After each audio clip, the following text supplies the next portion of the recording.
Boxing Day, 1943. In the Arctic darkness, the battleship Scharnhorst runs for survival, radar blind, as destroyers close in with torpedoes.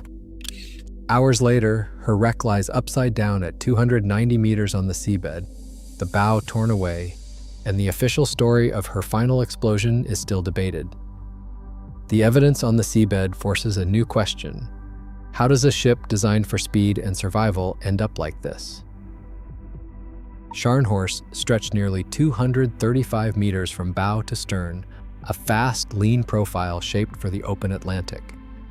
Shipbuilders at Wilhelmshaven fitted her with 3 massive Brown Bovary-geared turbines, producing 160,000 shaft horsepower, enough to drive her through heavy seas at up to 31 knots. Even loaded to 38,100 tons, she could outrun most pursuers, a rare feat for a capital ship of her era. The hull's fine lines and long forecastle cut through swell, while the addition of the so-called Atlantic bow improved seakeeping in rough weather. Her main battery, 9 28-centimeter guns mounted in 3 triple turrets, 2 forward, 1 aft, gave Scharnhorst a forward punch that few adversaries could match. Secondary armament included 12 15-centimeter guns and multiple anti-aircraft batteries, with 6 533mm torpedo tubes fitted later in her career. The ship's machinery spaces and magazines were concentrated amidships and forward, a design that favored speed but placed vital systems in harm's way if the bow was breached. On trials, Scharnhorst's engines delivered both power and reliability, making her a constant threat to Allied convoys. But this advantage depended on unbroken speed and maneuverability, qualities that would be tested to the limit in Arctic waters.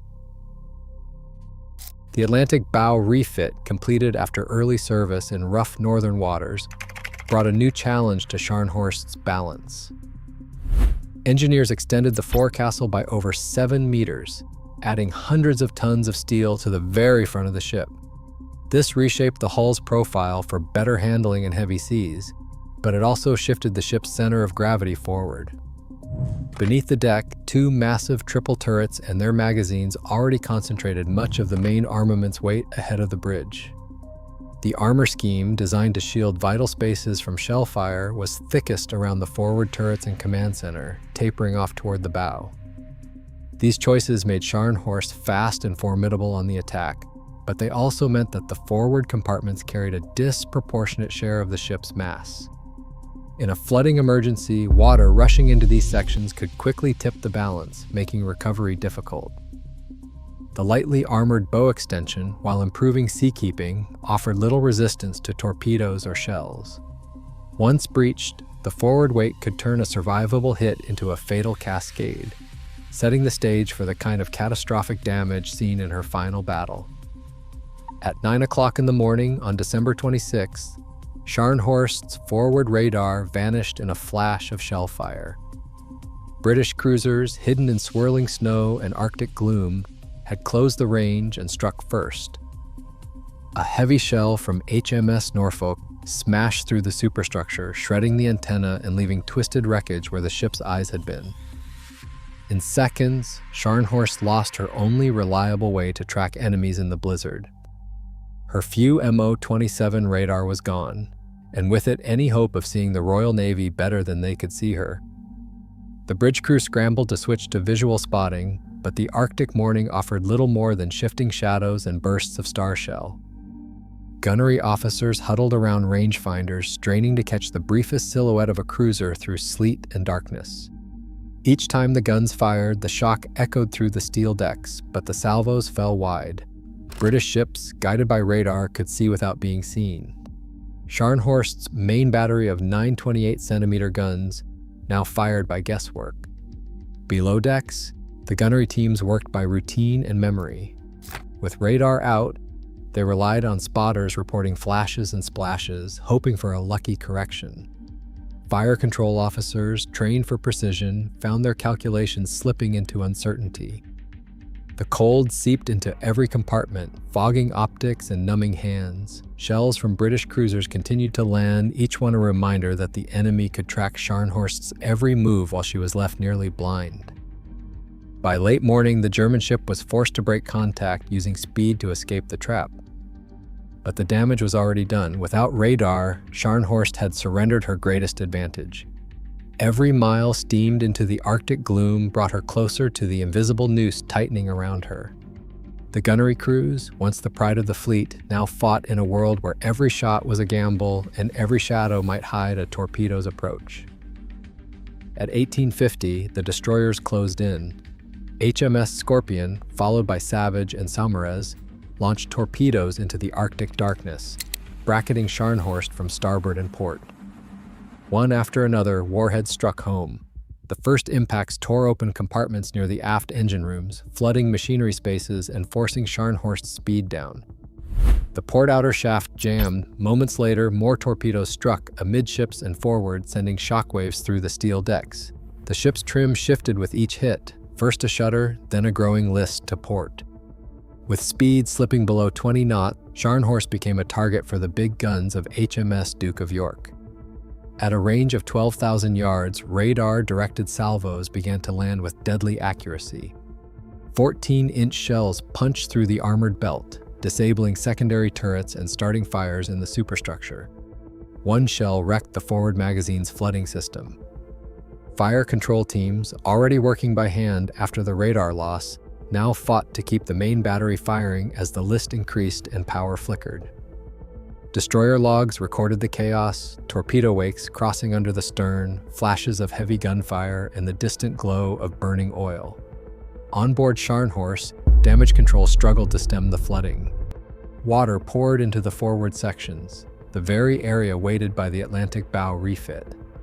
The bow began to settle and the list worsened. As the battle wore on, HMS Jamaica and Belfast joined in with their own torpedo spreads.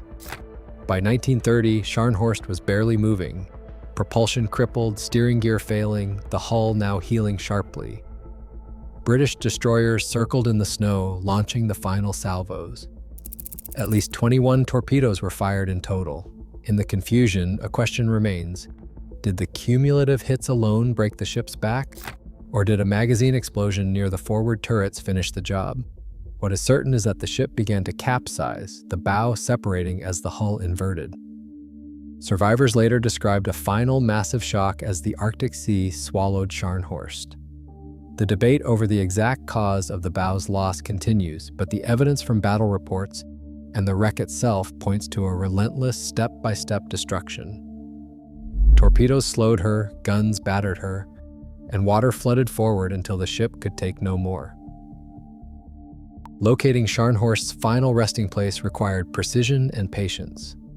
In September 2000, a joint team from the BBC, NRK, and the Royal Norwegian Navy set out for the Barents Sea. They targeted a vast search grid near 72 degrees 16 minutes north, 28 degrees 41 minutes east, where wartime records placed the sinking.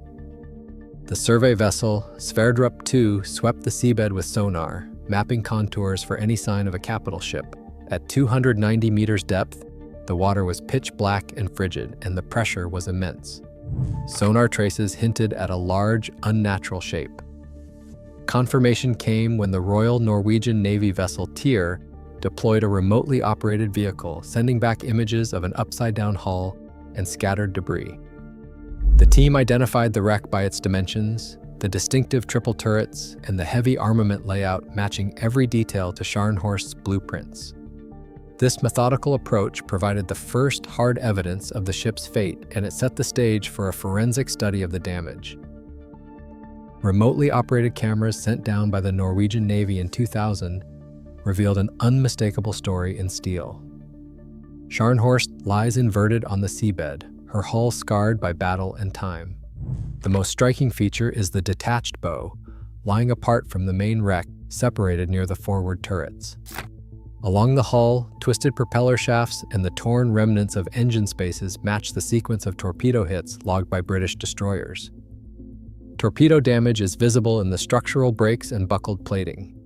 ROV footage shows jagged edges and crumpled plating where the bow broke away, but there is no clear evidence of a single catastrophic explosion. Instead, the pattern of damage, progressive, chaotic, and widespread, suggests a relentless breakdown under torpedo and shell fire, with flooding and structural failure in the forward sections. The damage reads as cumulative and compounding rather than one instant event. Progressive failure fits much of what we see, yet the final cause remains uncertain. Legal protection as a war grave means no internal surveys can settle the debate. The wreck preserves both the evidence and the mystery, a silent witness at the bottom of the Barents Sea. Today, Scharnhorst's wreck rests undisturbed, a war grave and warning at 290 meters.